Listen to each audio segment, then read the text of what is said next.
The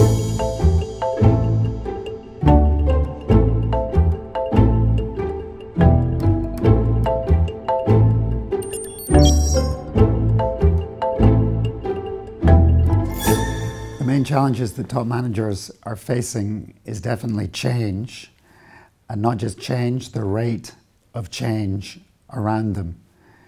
In the past, we could have a target and then we could come up with a plan in order to get there. And it might be 3 months, 3 years, or even 30 years. And now that's impossible. All we can do is prepare for the unexpected. First of all, there's this idea of technology taking over. There's this idea that robots and drones are going to take over our lives and take over our jobs. And a human workplace insists on that, in fact, we have to be more human going forwards than less human. We need to embrace technology, but not become technology.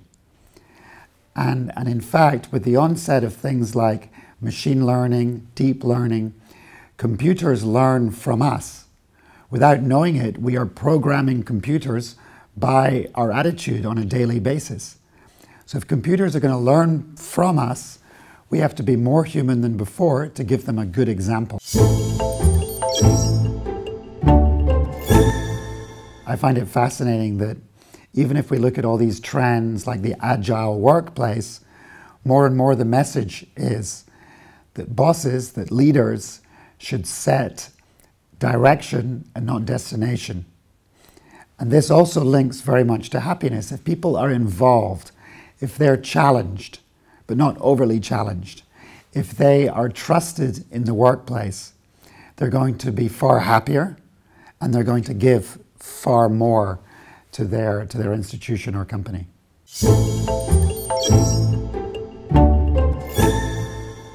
The equivalent of the Chief Wellbeing Officer in the past.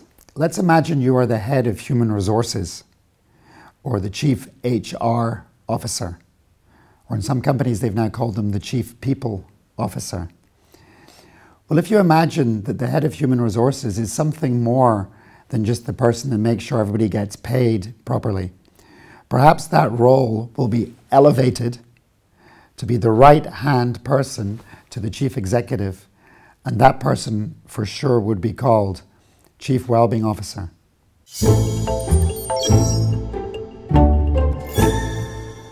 I think the biggest lessons for executive MBA or MBA participants, or in fact executives that come on executive education courses, is to be ready for the unexpected, to be ready for this ambiguous world. Once again, to embrace technology, but not to become it. And in fact, as Picasso said, learn the rules like a professional, then break them like an artist.